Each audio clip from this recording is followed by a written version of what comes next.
So welcome to Raksha academy दोस्तों, और आदर्श welcome.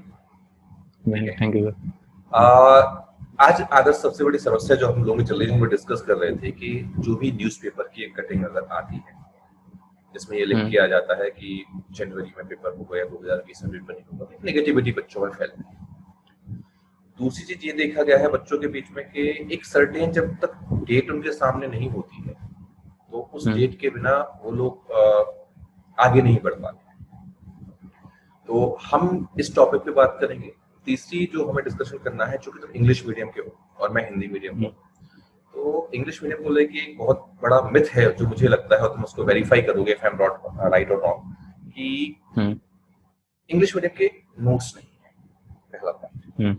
Hindi medium के साथ भी एक समस्या आती है कि लोग ये करते हैं कि नोट्स के पीछे बहुत ज्यादा भागते हैं, बल्कि एक जो सेल्फ स्टडी चीजें जैसे होती है उसके ऊपर काम नहीं करते हैं। द मोस्ट इम्पोर्टेंट टाइम जो चीजें हम देखते हैं अभी कि आज के समय में, अगर हम बात करें आज के टाइम में, हमारे लिए इम्पोर्टेंट क्या है।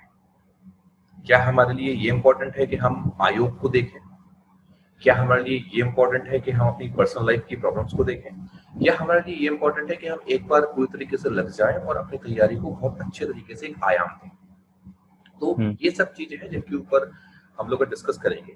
एक ब्रीफ इंट्रोडक्शन तुमसे मुझे चाहिए है एज एन एस्पायरेंट, इस तरीके से नहीं कि तुम मेरी फैकल्टी हो इसलिए बात कर रहे हो, ना ही मैं आज इस तरीके से बात करूंगा कि मैं फैकल्टी में एकेडमी चला रहा हूँ तो केवल मैं अपने व्यूज को यहाँ पर रखूँ। ये डिस्कशन जो भी हमारे बच्चे देखे उनको ये लगना चाहिए कि हम उनसे रिलेट कर पा रहे हैं हमें बात करें। तो छोटा सा तुम्हारा जो इंट्रोडक्शन है, कहाँ से हो और इसके पहले क्या तुम्हारा एक्सपीरियंस रहा है, लाइफ एक्सपीरियंस रहा है जॉब को लेके, और एमपीपीएससी में कब से हो। फिर मैं एक एक करके जो सवाल होंगे अपने मेरे मन में आएंगे मैं उनसे पूछता चलूंगा ताकि जो बच्चों के सवाल है वो अपने लेते रहे। ठीक है, तो start with your introduction, your experience.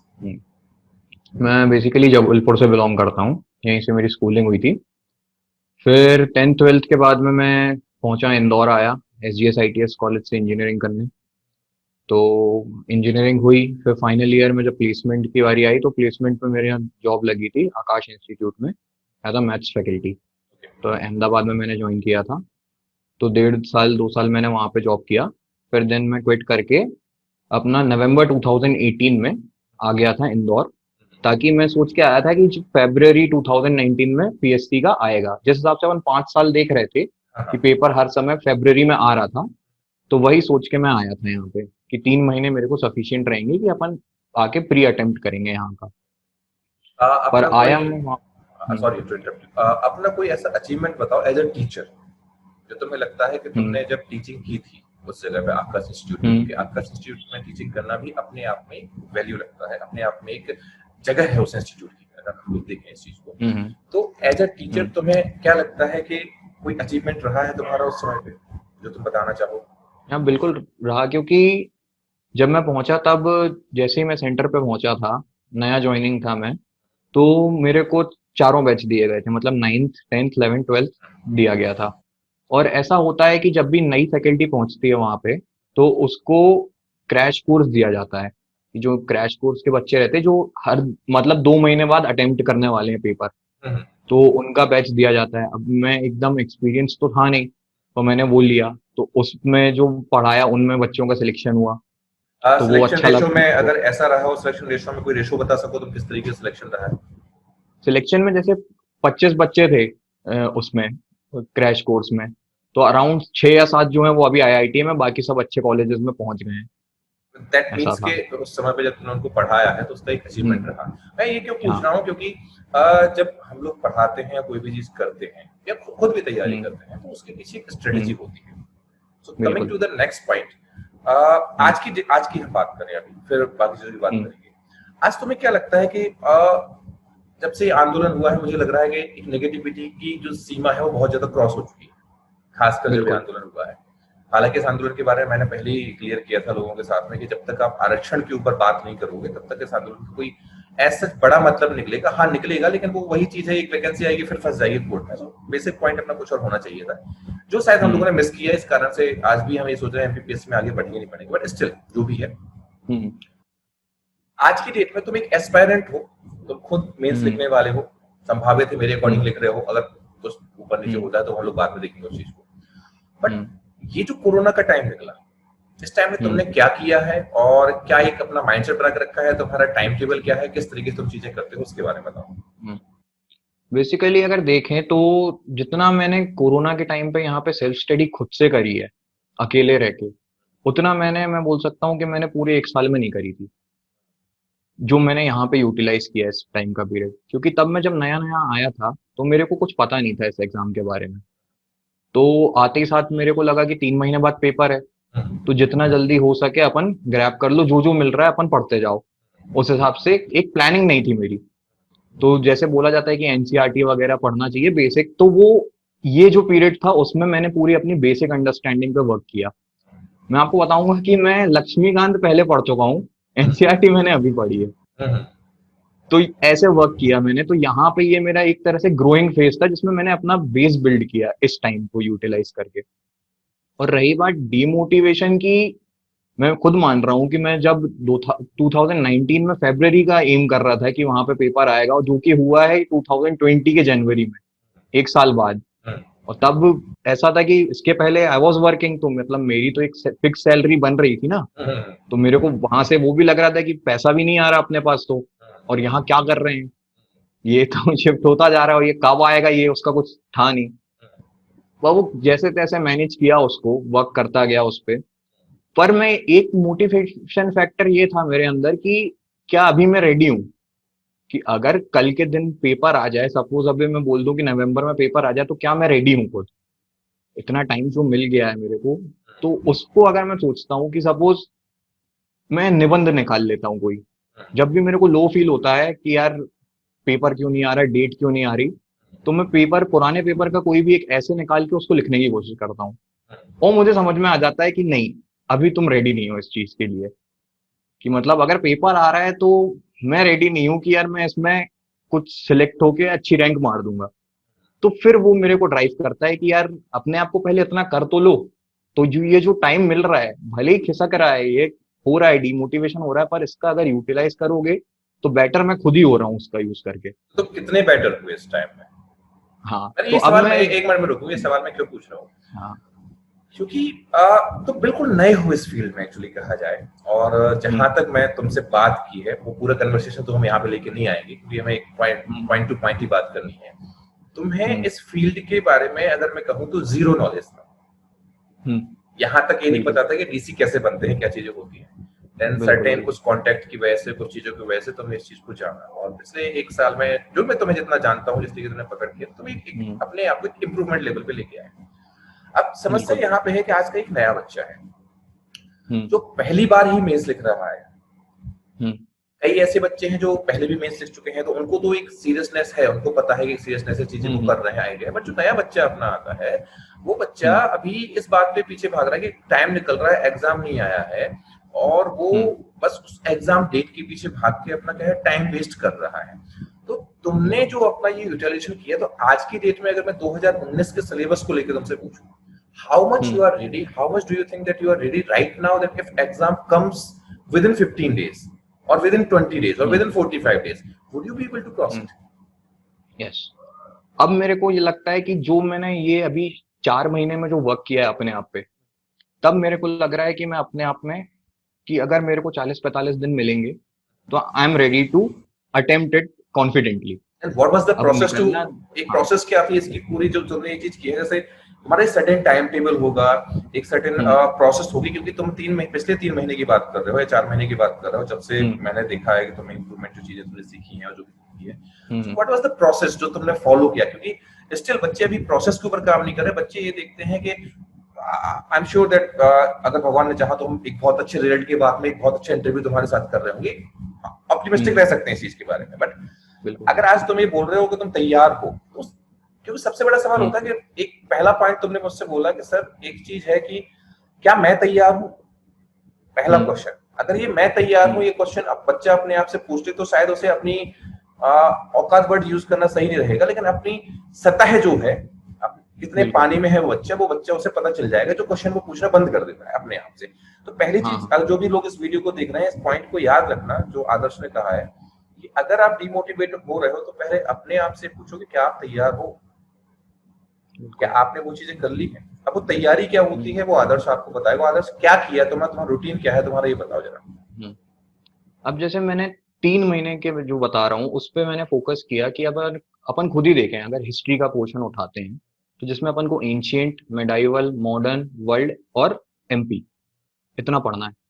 और इतना टाइम में अगर जितना अपन हिस्ट्री जो पढ़ रहे हैं 1 डेढ़ साल से, तो उतने में अगर अपन देखें तो एथिक्स, हिंदी और ऐसे कम से कम 3 बार पढ़ सकता है आदमी अच्छे से। स्ट्रेटेजी फॉलो ठीक कर है। ली मतलब।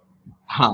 और मतलब सही बात है, कहने को बात है कि अभी भी जो अगर अब तो है, मतलब मैं कह सकता हूँ कि मेरे साथ वाले जो हैं अब कि उनके कांटेक्ट में हूँ तो पता रहता है मेरे को, स्टूडेंट्स भी हैं जो, तो अगर मैं उनसे पूछता हूँ कि आप लोग ने कितनी बार ऐसे लिखा, मैं तो फिर भी, मेरे को 2 साल होने को आया, लोग 3 3 4 4 साल से भी हैं जो मेरे कांटेक्ट में है, अगर मैं उनसे पूछूं कितनी बार ऐसे लिखा तो वो गिनती नहीं है उनके पास कि 3 या 4 बार ऐसे लिखा होगा बस। ऐसे हैं। कंप्लीट कंप्लीट प्रोसेस में। बिल्कुल हाँ। ओके ओके ओके और ओके। मैं भी मानता हूँ, मैं खुद था ऐसा कि मैं अगर खुद बताऊं कि आज से 3 महीने पहले तक मैंने भी 2 या 4 ऐसे लिखे होंगे बस। पर जो 3 महीने का फेज है ना, उसमें मैंने निबंध मंजूषा मेरी पूरी खत्म है। जो दृष्टि की निबंध की आती है उसके मेरे 10 12 ऐसे हो गए हैं। और मैं राइटिंग की बात करूं तो अभी तक मैं कम से कम 30 35 ऐसे लिख चुका हूं खुद से, उन्हीं के टॉपिक मिला के। और अच्छी बात ये थी कि पहले दिन मैंने स्टार्ट किया था ना ऐसे लिखना, तो मैं 2 पेज भी नहीं लिख पाया था। और तब मेरे को लगा कि यार मैं 16 17 महीने इस एग्जाम पे लगा चुका हूँ और मैं डेट का इंतजार कर रहा हूँ कि कब पेपर आएगा, और मैं 2 पेज ऐसे के नहीं लिख पा रहा। तब मेरे को लगा कि यार अगर जो सही में जिसको पेपर निकालना है ना, तो उसके लिए जितना टाइम आगे बढ़ रहा है ना, उसके लिए कितना अच्छा है, क्योंकि नहीं है तैयारी ये चीज। ठीक है, तो फिर मैंने लेकिन ऐसे में वर्क करना चालू किया। लोग तो ये बोल देते हैं ना हम्म। यार कि यार कुछ भी जाएंगे 50 55 नंबर 60 नंबर तो आ ही जाते हैं, हुआ था इसमें। ठीक है। मेरा हम्म। सवाल ये था तुमसे, मैं रिपीट कर रहा हूँ यहाँ पर हम्म। कि तुमने कहा कि तुमने निबंध की प्रैक्टिस की, बट लोग तो बोलते हैं यार 55 60 नंबर तो वैसे ही निबंध में आ जाते हैं। व्हाट वुड यू से? हाँ, तो अच्छी बात है, ठीक है, जो बोलते हैं कि 50 55 नंबर साथ में आ जाते हैं। और पर अगर आप यहाँ पे देखोगे, ध्यान रखना आंसर देते वक्त you are from English medium और निबंध तुम्हें हाँ हिंदी में लिखना है, so address the English medium guys. बिल्कुल, इंग्लिश मीडियम के वालों में बात करूं तो 2018 का टॉपर कौन है इंग्लिश मीडियम इंग्लिश से? मीडियम से। ठीक है, 19 का तो हुआ ही नहीं, 17 का टॉपर भी कौन है? इंग्लिश इंग्लिश मीडियम से मीडियम ही है। से। ठीक है। तो अगर मैं देखूं 2018 में हर्षल चौधरी सर जो हैं, उनके निबंध के मार्क्स 65 मार्क्स हैं 100 में से।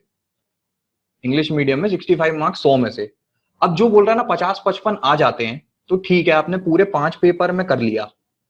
पर अगर आप रैंकिंग उठा के देखोगे पेपर में, तो फर्स्ट रैंक 1023 पे गई थी, सेकंड रैंक गई थी 956 पे, हम्म। और 950 पे जनरल के डीसी की सीट खत्म हो गई थी।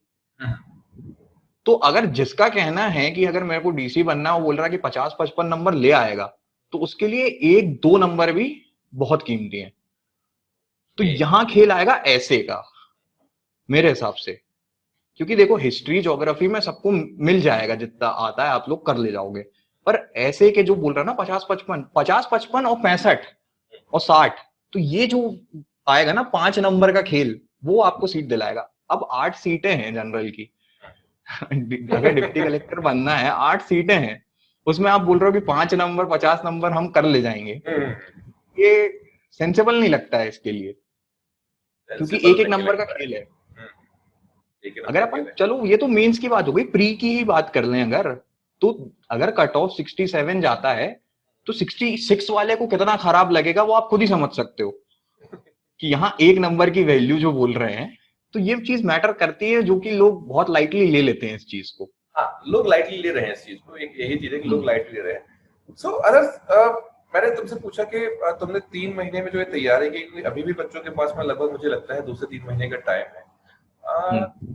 Can you share preparation study कि तुमने किस तरीके से क्या? प्रिपरेशन किस तरीके से की, और कितना पढ़ते हो, क्या करते हो? जब तुम इस कंडीशन में आया, तुम्हें कहने कंडीशन में आया कि सर आई एम रेडी, तो ये जो हम्म। रेडी वाली चीज है ये अचानक कैसे आ गई? तो तुमने क्या किया 3 महीने में? जल्दी से शॉर्ट में 1 2 मिनट में अपना ये टाइम टेबल बताओ।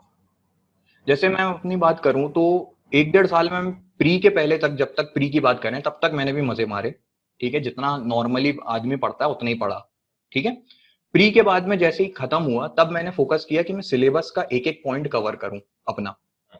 तो आज की डेट में मेरी स्थिति ये है कि सिलेबस का आप कोई भी पॉइंट उठाओगे उसमें मेरे पास मेरे खुद के हैंड रिटन नोट्स हैं। भले ही मेरे को याद हो ना हो वो मैटर नहीं करता, पर मैंने सिलेबस की एक एक लाइन जो है वो अपने हिसाब से अपने हाथों से लिख ली है। तो उससे मेरे को कॉन्फिडेंस है कि जो मैंने बनाया है उसको ही पढ़ना है मेरे को, तो मेरे को कंसोलिडेट करने में आसान होगी अगर 40-45 दिन में पेपर आ जाता है। तो मेरे को भटकना नहीं पड़ेगा कि मैं इसके नोट्स ले लूं या उसके नोट्स ले लूं। ये काम जो प्रोसेस रहती है ना कि एक नोट्स, अब आदत रहती है किसी की कि 4 कॉपी से पढ़ना है, दोस्त के भी नोट्स ले लो, इसके भी कोचिंग के ले लो, यहाँ से भी ले लो, यूपीएससी सबसे नेट से भी पढ़ लो। तो ये जो प्रोसेस रहती है ना वो आप 40 दिन में नहीं करोगे। ये मैं करके रख लिया है, अब मेरा काम है कि सिर्फ उस पर फोकस किया जाए। तो ये चीज करी मैंने। कितना पढ़ते हो पर डे? हाँ, कितना पढ़ते हो पर डे में ऐसा रहता है कि मेरा जो स्टार्टिंग रहती है कि मैं 2 सब्जेक्ट लेके चलता हूँ। शुरुआत मेरी एमपी से रहती है, क्योंकि देखा जाए तो एमपी का वेटेज बहुत है, हिस्ट्री ज्योग्राफी सब में, इकोनॉमी में भी। तो एमपी का एक पूरा रहता है मेरा शेड्यूल। एमपी के साथ में मैं कोशिश करता हूँ कि एक हफ्ते में एक बार एथिक्स के, मेरे पास ऐसा है कि मेरा एक रजिस्टर बन गया है, तो एक हफ्ते में वो एथिक्स का एक रजिस्टर एक बार घूम जाता है बस। बाकी मेरा जो रहता है कि एक बार हिंदी पढ़ना ही पढ़ना है, भले 2 पेज पढ़ूं। मुहावरे, क्योंकि अपने खुद ही देखो ना, अगर मुहावरे की बात करें तो 700-800 मुहावरे एक बुक में दिए हैं। और पारिभाषिक शब्द जो हैं अपने, वो भी देखा जाए तो 3 नंबर में पूरे परफेक्ट मार्क्स रहते हैं, सिर्फ एक शब्द लिखना है, सिर्फ एक। और इतने सारे रहते हैं वो, तो आप बोल नहीं सकते कि मैं 2 दिन इनका रट्टा मार लूंगा और मेरे से हो जाएगा। तो उनको आपको देखना पड़ेगा बार बार। तो ये मेरा प्रोसेस रहता है कि ये चीजें जो हैं वो मेरे दिमाग में बैठी रहे, क्योंकि अभी भी होता है कि अगर कोई मेरे से अगेन पूछ अगेन ले। घंटे बताओ कितने हैं, तो जो घंटे तो छुपा रहे हो ना लोगों से, घंटे कितने हैं ये बताओ। तो ये तो पता है, प्रोसेस तो पता है, घंटे हाँ। कितने हैं तुम्हारी? मतलब तुम जो ये कह रहे हो ना, कि क्योंकि मैं जानता हूँ कि जिस तरीके से तुम जिस डेप्थ की तुम बात कर रहे हो ना, उस हम्म। डेप्थ तक आने के लिए ना एक सर्टेन टाइम चाहिए है, ठीक है। और उसके साथ स्मार्ट स्टडी भी चाहिए, स्ट्रेटेजी भी चाहिए, अलग चीज है। बट जो एक घंटे बताओ तुम करते क्या हो, ये बताओ पूरे दिन में तुम्हारा टाइम टेबल क्या है, ये बताओ। जो तुम बार बार अवॉइड कर रहे हो वो लेके आओ सामने। मेरा ऐसा कोई शेड्यूल नहीं है, फिर मतलब भी सच बताऊं तो मैं कभी सुबह 9 बजे सोता हूँ तो कभी 5 बजे सोता हूँ। मेरे को 3 बजे के पहले नींद नहीं आती रात में। तो मेरा जो रात का एक टाइम रहता है ना कि 11 से लेके 4 बजे तक का, उसमें ना मोबाइल चलता है ना कुछ चलता है, उसमें मेरी हो जाती है एकदम पक्की वाली पढ़ाई, कि जिसमें मैं अपने आप पे फोकस कर लेता हूँ। फिर बाकी दिन भर में अपने आप चलता रहता है उसको, कि कभी तो फिर टाइम पास भाई साथ में करते मतलब करते। स्मार्ट हो, सब चीजें हैं, मैसेज वगैरह भी देखने पड़ते होंगे, इंस्टाग्राम भी चेक करना पड़ता होगा, ये भी तो नहीं, इम्पोर्टेंट पार्ट इंस्टा है लाइफ का। इंस्टा अकाउंट नहीं है, डिलीट अच्छा मार दिया था ये मैंने। अच्छा, इंस्टा डेट मार दिया था, इंस्टा एफबी एफबी वगैरह?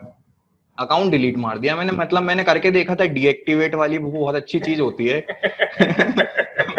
3 बार डीएक्टिवेट किया, 3 बार एक्टिवेट कर लिया। अच्छा वो अच्छा। करके देखा मैंने, फिर मैंने सोचा यार ये 500-600 फॉलोअर के पीछे अपन नहीं भागना है, डिलीट मारो, और जब कुछ बन जाएंगे तो फिर तो पेज बनेगा ना अपना।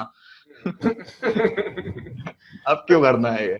जो ये वो इम्पोर्टेंट पॉइंट है ना, जो यूजुअली हम डिस्कस नहीं करते, यूजुअली हम डिस्कस नहीं करते हैं कि जैसे मैं हूँ, मेरी भी कुछ गलतियां हैं, ऐसा नहीं है। मैं अब अगर ये मोबाइल खोल लिया ना, तो इसमें अगर कोई चीज चल रही है तो फिर स्क्रॉल चल रहा है, मतलब फेसबुक पे, मतलब मेरा आधा टाइम तो फेसबुक ही स्क्रॉल करते करते निकल जाता है। हम्म। मतलब कि यानी क्या हो रहा है क्या नहीं हो रहा, उसमें कहीं देख लिया किसी ने अपनी बुराई कर दी, या कहीं कोई समस्या आ गई, कोई चीज आ गई, तो उसके बाद में चीजें क्या है ऊपर नीचे होती रहती है। सो एक चीज ये भी है कि आपको अगर इस एग्जाम में रहना है, तो आपको, मैं ये नहीं कहता सोशल मीडिया कोई बुरी चीज है, मैं हम्म। तो सोशल मीडिया की वजह से ही चीजें आज कर पा रहा हूँ जो चीजें हैं।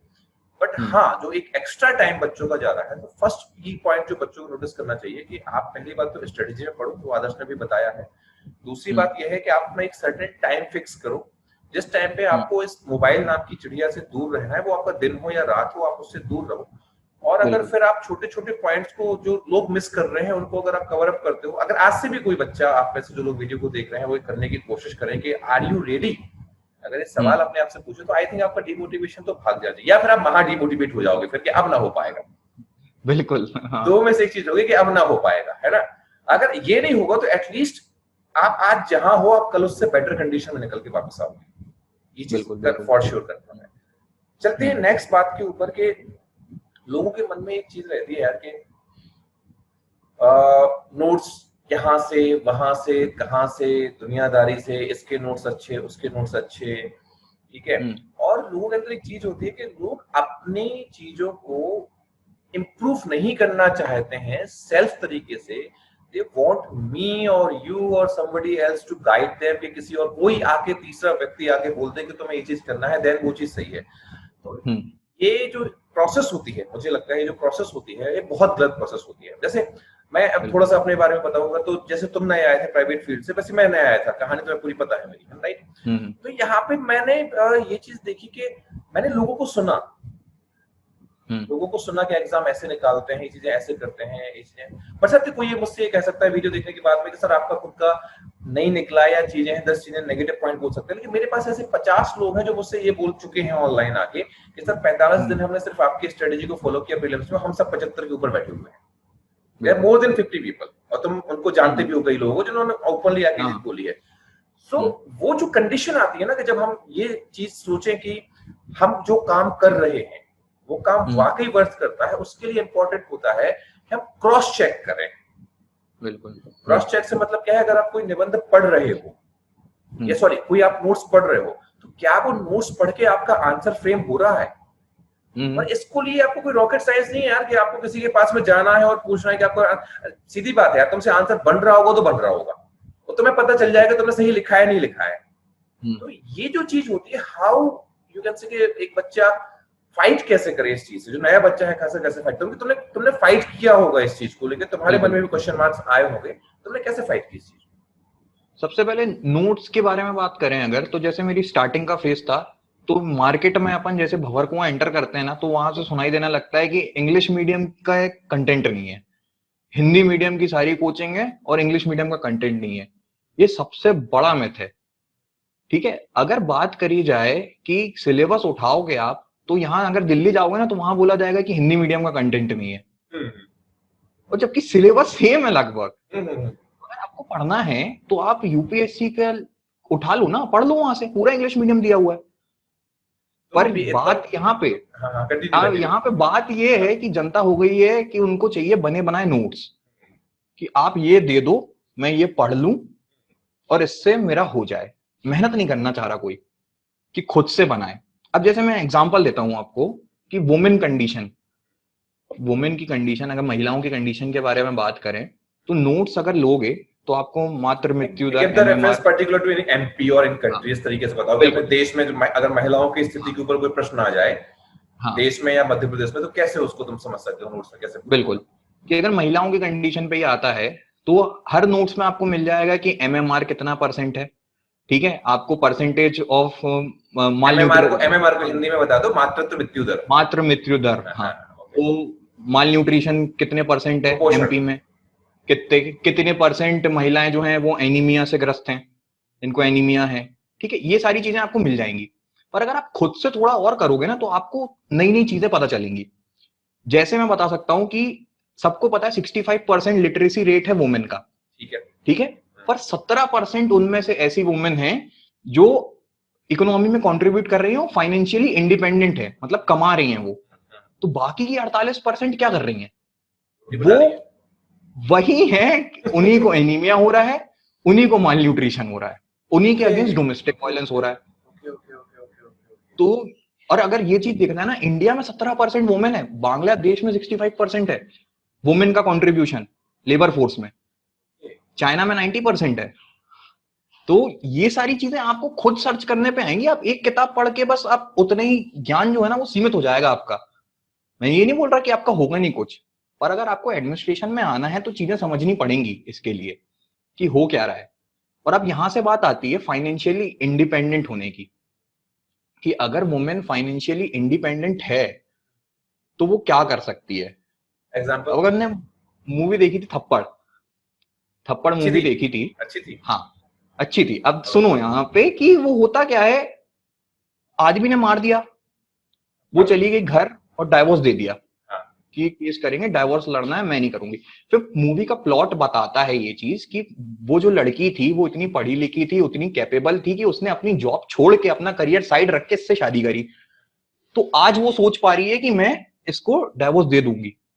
पर अगर वो पढ़ी लिखी ना होती अगर वो पढ़ी लिखी ना होती तो घर वाले छोड़ आते ना, वो भी एडजस्ट कर लेती फिर, चलो ठीक है एक थप्पड़ की तो बात है ना। तो यहाँ पे वुमेन की कंडीशन पता चलती है कि फाइनेंशियली इंडिपेंडेंट होना और लिटरेसी कितना महत्वपूर्ण है अपने लिए, महिलाओं के लिए। फैक्ट्स की बात करते हैं तो 95% क्रेडिट कार्ड मेल लोगों के पास है, 90% पर्सनल लोन जो है वो मेल लोग लेते हैं। तो अपने आप वुमेन की कंडीशन अगर इंप्रूव करें अपन, वुमेन अगर फाइनेंशियली डिपेंडेंट हो जाए, इंडिपेंडेंट हो और कंट्रीब्यूट करे, तो अपनी इकोनॉमी ऐसी बढ़ जाएगी यार। तो ये सारी चीजें आपको नोट्स में नहीं मिलेंगी। ये आपको खुद सोचना पड़ेगा, पढ़ना पड़ेगा, उसके लिए रिसर्च करनी पड़ती है। हाँ, मतलब कि इन शॉर्ट अगर इस चीज को अपन कट करें तो जब आप लिखते हो और उस लिखते वक्त एक ऐसी चीज देना जो चीज कहीं ना कहीं कॉपी चेक करने वाले को भी मजबूर करे कि आपने कुछ रिसर्च किया है, फर्स्ट पॉइंट। और second the most important point कि जैसे इंटरव्यू की बात अगर हम करें, क्योंकि प्रोसेस है एमपीपीएससी से प्री मेंस इंटरव्यू है, 3 स्टेप्स हैं, इनमें 3 में से एक जगह भी आप बीट होते हो, वहां पे आप गिर जाते हो।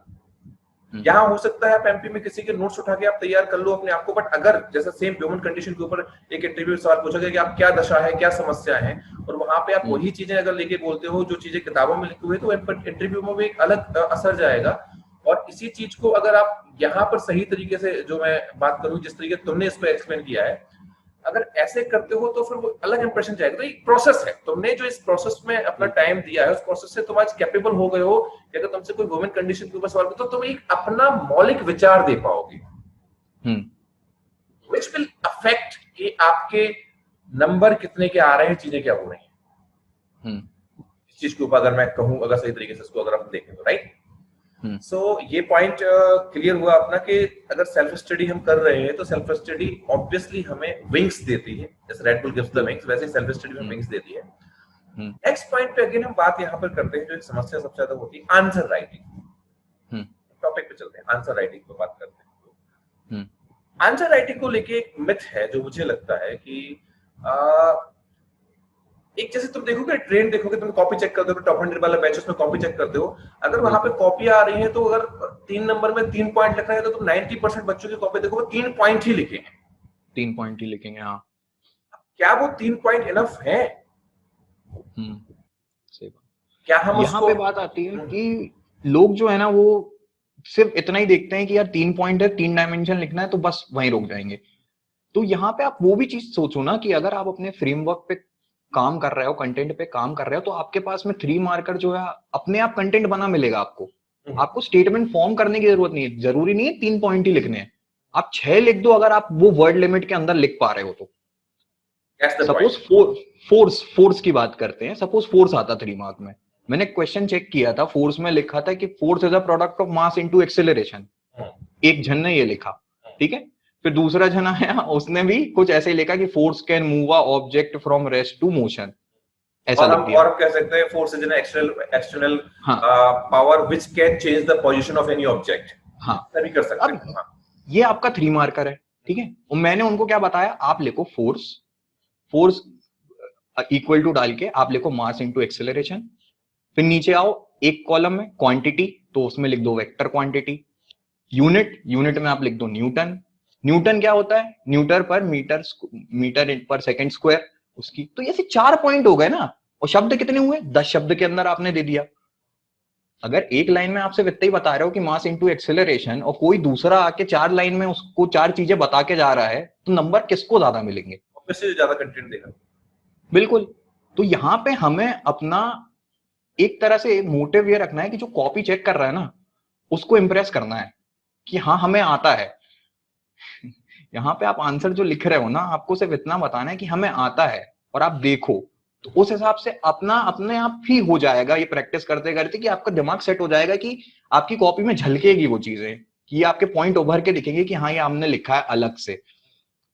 मुझे खुद याद है, अगर मैं पहला आंसर देखूं अपना, तो पहला आंसर मैंने लिखा था 1857 की लड़ाई पे, 6 मार्कर लिखना था, ठीक है।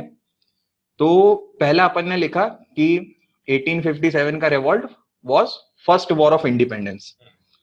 ये तो सिलेबस में दिया रहता है। पहली बात तो इंट्रो यहीं से खत्म हो गया मेरा, कि first war of independence which was a main reason for rise of nationalism, पूरी लूसेंट वाली भाषा, ठीक है। पहले आंसर की बात कर रहा हूँ। फिर कॉज पे आया मैं, पहला कॉज मैंने लिख दिया कि नाना साहेब की पेंशन रोक दी थी। तो अब ये पहला पहला आंसर था मेरा। तो उसमें फिर मैं अब यहाँ पे स्टेट में हूं ना, तो अब मैं वो सोचता हूँ कि जो मैंने पहला कॉज लिखा कि नाना साहेब की पेंशन रोक दी थी, तो भाई वो नाना साहेब लड़ेगा ना, इतना बड़ा रिवॉल्ट थोड़ी होगा, है ना। तो ये मेरा पहला पॉइंट क्यों है यहाँ पे। फिर मेरे को समझ में आता है कि अब यहाँ पे कितने बड़े बड़े कॉजेज हैं, Mangal Pandey, sepoy revolt, subsidiary alliance, doctrine of lapse, कितने सारे कॉज हैं उसके। और हमें तब जब पहला आंसर था तब क्या मिला, नाना साहेब की पेंशन रोक दी इसलिए इतनी लड़ाई हो गई। तो ये चीज आपको खुद से करने में आएगी, आपको बता नहीं सकता कोई, आपको खुद जज करने पड़ेंगे, दूसरों की कॉपी देखनी पड़ेगी आपको। नए नए, मैं खुद अभी भी इतनी कॉपी देखता हूँ, मुझे खुद लगता है यार कि ये चीज इसने बहुत अच्छी लिखी, ये मेरे को सीखनी चाहिए। ग्रुप में ना बिल्कुल, अरे कुछ तो कमाल के बच्चे हैं यार, कुछ तो कमाल के बच्चे हैं। लाइक आकांक्षा की कॉपी अगर देख लूं ना, शी इज टू गुड। और उसके बाद में कई और बच्चे भी हैं जिनका नाम मैं रैपिडली तो अभी याद नहीं कर पा रहा हूँ, पॉइंट पे हमें बात करनी है, बट कई बच्चे ऐसे हैं जिनकी कॉपी तो माशाल्लाह बहुत शानदार होगी। तो हाँ, वही चीज है कि हम एक चीज सोच के रखे बैठे हैं कि समबडी, जो कोई दूसरा बच्चा अगर आगे, दूसरा बंदा आगे आप हमें अगर चेक कर रहा है, तो हम जो वो बताएगा वो चीज सही है, बट हम क्या कर रहे हैं उसको चेक कोई नहीं कर रहा है। खैर बिल्कुल, ये तो आंसर राइटिंग पर अपनी बात होगी। तो जिसको भी आंसर राइटिंग सीखना है उसको थोड़ा सा अपने साथ में प्रैक्टिस करनी पड़ेगी, चीजें सीखनी पड़ेगी। अब सबसे बड़ी बात आती है कि एक चीज होती है कि डिमोटिवेशन फैक्टर, और हम थोड़ा सा इसके ऊपर डिस्कशन करेंगे। डिमोटिवेशन फैक्टर, क्या लगता है कि आदमी जो वर्ड यूज करता है, सर हम डिमोटिवेट हो रहे हैं, कहां से आता है? क्या मतलब, या मुझसे कई बार बोले सर आप लाइव आ जाओ तो हम मोटिवेट हो जाएंगे, मतलब मोटिवेट हो जाएंगे। हाँ, वो ऐसा रहता है ना कि एक शायरी पढ़ लो, कोई एक वीडियो देख लो, या कोई आके कुछ बता गया, वो जो रहेगा ना मोटिवेशन, वो आप 2 घंटे पढ़ लोगे, 3 घंटे पढ़ लोगे, 1 दिन पढ़ लोगे, उसके बाद नहीं रहता वो। जो मोटिवेशन आपका खुद से आएगा ना, वही आपको ड्राइव करेगा मेरे हिसाब से। तो मेरे को भी होता है, मैं भी फील करता हूँ कि यार रिजल्ट नहीं आ रहा, मैं खुद 2 साल से वेट कर रहा हूँ, 2 साल में मैंने सिर्फ प्री दिया है अभी, जिसका रिजल्ट का वेट कर रहा हूँ मैं। अगर मैं अपना ही हिसाब लगाऊं कि जो मैं कमा रहा था, तो मैं खुद का देख लेता हूँ कि कितना नुकसान हो गया यार। इतना ही अगर मेरे को पता होता तो मैं क्यों जॉब छोड़ता, मैं साथ में ही कर लेता ना, 2 साल का टाइम मिल रहा है पेपर के लिए, रात में आगे पढ़ लेता मैं। तो ये सारी चीजें सोचते हैं तो डिमोटिवेशन आता है, ह्यूमन नेचर है, सभी को आएगा। पर आपको कैसे आगे बढ़ना है, या तो आप डिमोटिवेट होकर रुक जाओ वहां पे, या फिर आप वो चीज करके ये देखो, क्योंकि अगर मैं देखूं तो 19 और 20 का पेपर तुरंत बाद होने वाला है।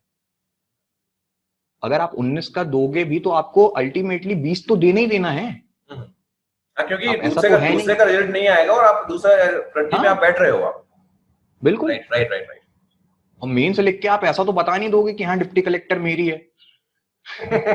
आपको देना है ही, वो तो अल्टीमेटली देना है। अब फिर यहाँ पे आ जाएगा कि जो 19 वाले हैं ना, 20 वाले तो उसकी तैयारी कर रहे हैं, 100 शब्द से 50 शब्द हो गए हैं उसके आंसर लिखने के, ठीक है। और जो अपने यहाँ पे 30 शब्द जो थे वो 10 शब्द हो गए हैं। अब एक लाइन जो रहती है ना, वही लिखना है।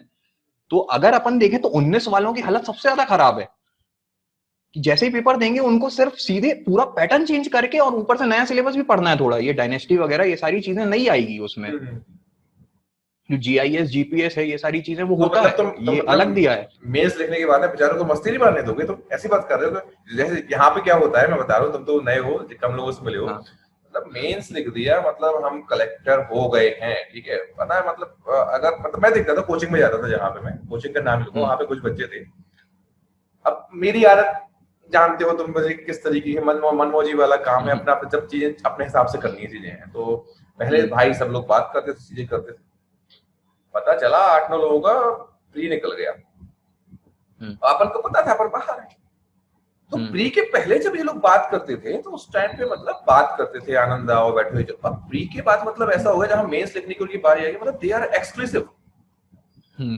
तो तुम एक चीज तुम शायद मिस कर जाते हो यहाँ पे बच्चों के मन में, जो कई बच्चे कैपेबल होने के बाद जो फेल हो जाते हैं, उसके पीछे रीजन ये होता है कि मतलब उन्होंने सोचा कि हमने मेंस लिख लिया, प्रोसेस खत्म। हमने प्री निकाली है, प्रोसेस खत्म। हम वेट करेंगे नाउ, अपने रिजल्ट का वेट करेंगे, अनटिल अनलेस हमारा इसका रिजल्ट नहीं आता तब तक हम आगे बात नहीं करेंगे। बल्कि एक बात समझना चाहिए कि आप जिस फील्ड में हो, आप जिस जगह पे हो, ये एक सतत प्रयास की प्रक्रिया के अंतर्गत ही चलेगा। जब तक आप कॉन्टिन्यूअस एफर्ट्स उसके अंदर नहीं डालोगे तब तक आप इस एग्जाम को कभी सर्टेन नहीं हो सकते हो कि आपका सिलेक्शन हो ही जाएगा। और आज तुमने बिल्कुल वैलिड पॉइंट उठाया यहाँ पर कि सर 2019 वालों की दशा तो सबसे ज्यादा बुरी है। ये तो धोबी कुत्ता घर का ना घाट का बचा। क्योंकि मुझे तो ये उम्मीद है कि हो सकता है, क्या पता है, कल परसों में शिवराज सिंह चौहान का दिमाग खराब हो जाए तो 19 को भाड़ में आने, वैकेंसी के चक्कर में वैकेंसी दे दे आपकी 2020 की 27% निकाल दी। एक तो निकाल लिया, 27% निकाल दी, क्या करना उसको? प्रोबेबिलिटी इज देयर, हम इस प्रोबेबिलिटी को दरकिनार नहीं कर सकते। और अगर ऐसा हो गया तो जो बच्चा आज बैठा हुआ है कि जिसको ये नहीं पता उसकी प्री निकल रही है कि ये निकल रही है, तो वो कहां गया? बिल्कुल। तो यहाँ पे आपको यही सोचना है कि आप या तो अभी रिजल्ट का इंतजार करते रहो या तो पढ़ाई कर लो। क्योंकि मेन आप ये चीजें देखो ना, सीटें कितनी है, सीट कितनी है। आज मैं खुद बता रहा हूं, अपने ही चैनल पे अपन ने पोल किया जिसमें मैंने पूछा कि आप किस वर्ष में सिलेक्शन लेने वाले हैं। ठीक है, मैंने सीधा ये लिखा था, आप किस वर्ष में सिलेक्शन लेने वाले हैं, लेने वाले तो हैं, ठीक है। आप देखिए उसमें तो 2019 का डाला, 20, 21, 22 डाला मैंने। तो 2019 में देखो अपने ही चैनल पे करीब 850 लोग हैं जो बोल रहे हैं कि हम इस वर्ष सिलेक्शन लेने वाले हैं। 19 में इतनी तो सीटें नहीं है। तो पढ़ोगे भैया तभी तो सिलेक्शन होगा, बैठे रहो आप। नहीं तो सीधी बात है यार, मोटिवेशन के लिए आप बैठे रहोगे तो यहाँ पे बैठे हैं ना 850 लोग बोल रहे हैं हमें चाहिए आज इस बार का सिलेक्शन। ये तो सिर्फ अपने ग्रुप के हैं, बाकी तो एमपी में कितने सारे लोग दे रहे हैं, बैठे होंगे जिनको चाहिए सिलेक्शन। तो कंपटीशन ऐसा है, आप मोटिवेशन के लिए नहीं रुक सकते। पता है प्रॉब्लम क्या है? प्रॉब्लम यहाँ पे है, जहाँ पे थोड़ा सा कटाक्ष करना चाहूंगा। प्रॉब्लम ये है कि हमारे यहाँ पे, जो आंसर राइटिंग फिर से वापस आऊंगा टॉपिक में मैं, प्रॉब्लम ये है कि हमारे यहाँ पे क्वेश्चन की एक लाइन देखी जाती है, पूरा क्वेश्चन देखा ही नहीं जाता है। और ये उसी का परिणाम है। तुमने पूछा है कितने लोग लेने वाले हैं, और क्वेश्चन को समझा गया है कितने लोग 2019 दे रहे हैं। हाँ, क्योंकि अगर लेने वाला, जितने कॉन्फिडेंस लेने वाले अगर इस सवाल को पूछता है कितने लोग लेने वाले, तो वही दबाते जिनकी, अगर सेल्फ ईमानदार होता बंदा तो ये दबाता कि अपनी औकात है भैया, अभी के लिए निकाल लेगी जो कंडीशन। बट क्वेश्चन को कैसा, यही होता है आंसर राइटिंग में। जो मैं पॉइंट पे आना चाहता था, हम ये नहीं सोचते हैं प्रश्न को देखने के बाद में कि पुनर्जागरण अगर पूछा गया है, या रेनेसा जिसको क्वेश्चन बोलते हैं, अगर पूछा गया है तो उसमें उसके सामाजिक कारण पूछे गए हैं, राजनीतिक कारण पूछे गए हैं, या सांस्कृतिक कारण पूछे गए, या उसमें जो भौगोलिक कारण है उसके वो पूछे गए हैं, या अन्य कोई कारण पूछे गए हैं। हम जब प्रश्न को पढ़ते हैं, पुनर्जागरण पढ़ते हैं, और 90% बच्चे जब अपने प्रश्न की एक स्टार्टिंग करता है, खासकर 6 मार्क में जब स्टार्ट करता है अपना, वो वही रटी रटाई चीज की इतनी से शताब्दी के बीच में, इतनी शताब्दी के बीच में ये आंदोलन हुआ, ये आपका पुनर्जागरण हुआ, फिर मतलब जहां तुझे पॉइंट पे आना है उस जगह पे आधी कहानी तो वहीं खत्म हो। उसने पूछा क्या है कि भाई बताइए वहां पर दार्शनिकों का क्या योगदान रहा। प्रश्न दार्शनिकों, प्रश्न क्या है आपका कि दार्शनिकों का, फिलोसफर की कंट्रीब्यूशन क्या है, दार्शनिकों का योगदान कर रहा है। कहानी कहां शुरू हो रही? कहानी शुरू हो रही है पुनर्जागरण क्या है। Did he ask? No, he did not. बिल्कुल। फिर कहते हैं कि हम लिख के यही आए चीज हैं। हाँ, यही चीज जो है इनका आंसर राइटिंग में तो ठीक है कि भाई मान सकते हैं आपके लिए प्रेशर रहेगा, 3 घंटे में आपको लिखना है बहुत सारा, तो हो गया, आपसे मिस हो गया। मैंने ये चीज ऐसे में भी नोटिस करी है। जो ऐसे में आपको सिर्फ एक ऐसे दिया है, अपन ने डाला सिर्फ एक ऐसे दिया, आपको वही लिखना है, उसमें भी पूरी भेड़ चाल देखी गई है। यहाँ पे सोचा नहीं किसी ने, सिर्फ एक चीज। मैं कॉपी चेक करी, मैंने कम से कम 25 से 30 कॉपी चेक करी।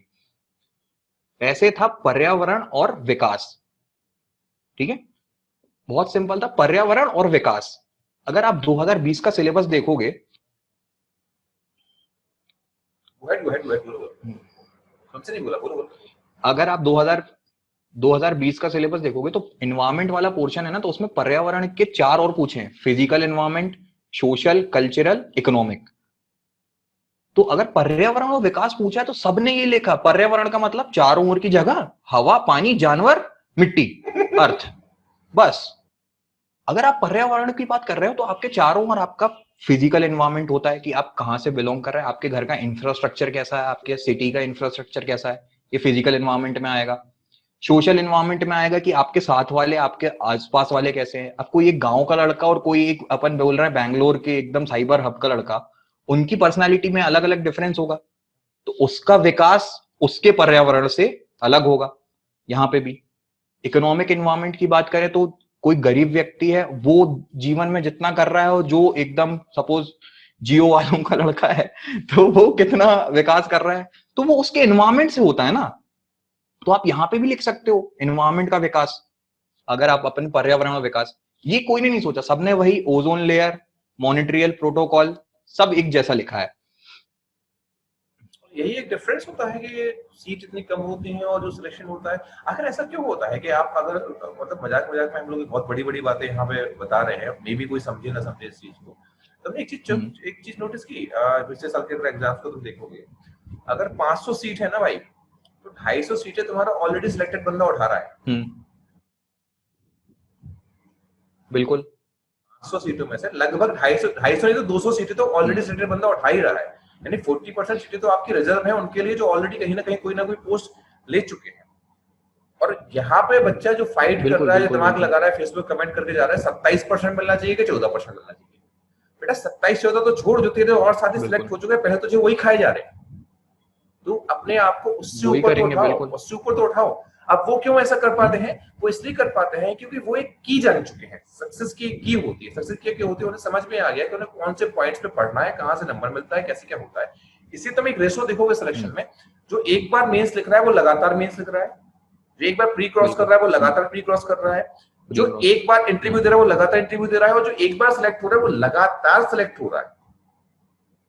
कभी इस बारे में चर्चा नहीं होती है, क्यों? क्या कारण है, क्या चीजें हैं? और हम जो सोशल इन्फ्लुएंस हमारे आसपास चल रहे हैं आज के टाइम पे, डिमोटिवेशन कहां से आई, आंदोलन हुआ, मैं कहां पर पॉइंट पे कहां लाना चाहता हूं, क्योंकि हम लंबा वीडियो हमारा हो रहा है और भी हम ऐसे डिस्कशन करेंगे अभी, ठीक है, और चीजें करेंगे। मैं वहां लाना चाहता हूं कि आज के माहौल में जो हम फाइट कर रहे हैं कि 14% है कि 27% है, भाई ना तुम्हारी 14% है ना तुम्हारी 27% है, क्योंकि चाहे 14 हो या 27%, टोटल का 40% तो वो लेके जो ऑलरेडी सिलेक्टेड है। बिल्कुल। और तुम प्रिपेयर नहीं हो उस चीज के लिए, तुम राजनीति में आ रहे हो। तो ये जो पॉइंट है, ये भी सोचने वाली बात होती है। तुम कुछ भी कहो, बिल्कुल सोचने वाली है। यहाँ पे मैं खुद ही देख रहा हूँ कि लोगों को अगर अब भी बोल देना कि बहस करना है कि 14% 27% में, अभी लाइन से उनके मैसेज आना चालू हो जाएंगे। पर आप ये चीज देखो कि जो आप बोल रहे हो कि सिलेक्शन वाली, यूपीएससी की बात करें, AIR-1 IRS ऑफिसर था अभी का, ठीक है, AIR-2 भी कुछ टैक्स वगैरह कुछ गवर्नमेंट सर्विस में थे, IRS-3 जो आई है वो भी AIR जो 3 आई है वो भी IRS ऑफिसर है। शुरू की 3 रैंक ऑलरेडी IRS ऑफिसर ने ली हैं इस बार की यूपीएससी में के रिजल्ट में। यही सेम चीज यहाँ पे भी होती है। तो अगर अपन यहाँ पे 14-27% में देखो, आप अपनी एक सीट से मतलब रखो ना, आपको अपना सिलेक्शन।